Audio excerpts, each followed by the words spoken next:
Hi, once again, I'm Justin Danhof, and I direct the Free Enterprise Project at the National Center for Public Policy Research, and I'm representing my coworker, Amy Ridenour, a Monsanto shareholder. Earlier in the meeting, Mr. Grant, you kind of expressed apologies for lack of communication in the past, and my question addresses that issue, specifically public relations and the company's difficulties with a small number of activists who seem really threatened by the tremendous promise of GMOs for feeding those in the third world who suffer from hunger and malnutrition. The company's defense of its products in the past has been so weak that multiple polls show that more than 90% of Americans support mandatory GMO labeling. GMO opponents have run, in my opinion, a junk science campaign based solely on fear, but it has been effective, in large part due to the company's unwillingness to match the other side's presence in the public policy debate concerning GMOs. My small think tank, which is a whole lot smaller than Monsanto, we conducted over 1,700 radio and television interviews just last year. We talk public policy issues, and on radio, we take questions from the American public on a wide range of issues. A lot of education gets accomplished this way. My question is, would you consider asking some of your scientists here, not all of them, just the ones with an interest in doing so, to go on talk radio, to go on television across the country, not just in places with labeling debates, but all across the country, and explain the issues, take questions from the public. Your critics, they want transparency. What could be more transparent than actual Monsanto scientists interacting with the public in this way? Of course, we know the activists won't be satisfied by this, but let them then try to convince people who have heard personable, intelligent, clearly well-meaning scientists on the air taking questions and having reasonable answers that GMOs are still somehow so dangerous. This won't solve every PR challenge that the company has, but I think it could be a big help. So what do you think about that idea? Yeah, I think it's a really good idea. Thank you. All right.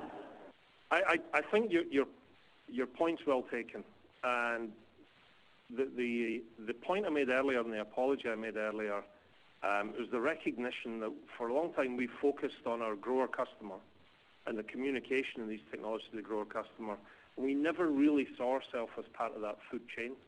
So we plant a seed that somebody grows and harvests, that somebody else collects and processes, that somebody else might process after that. It was converted into foodstuff, branded and put in a box, that somebody else puts on a supermarket shelf. And our view, or my view of this, has been for a long time, we're the front end of that channel, but we are not the channel. And I think to your point, that is well taken, there is more that we can do. And in the last year, particularly since last summer, we've been much more active in that engagement and talking in venues.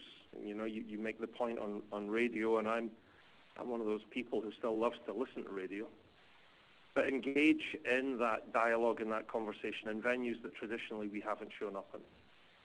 Our scientists, and frankly, for scientists, this is a new gig, because scientists deal in facts, and they deal in absolutes, or as close to absolute as you can. And we have been spending a lot of time inside the company talking about how we communicate and how great scientists also need increasingly to be great communicators. Our lead scientist, and I'm sure you recognize the laureate, the winner of one of the winners of the World Food Prize this last year, is one of our most successful communicators, both in talking to growers and increasingly in talking to broader society, and that's Dr. Fraley.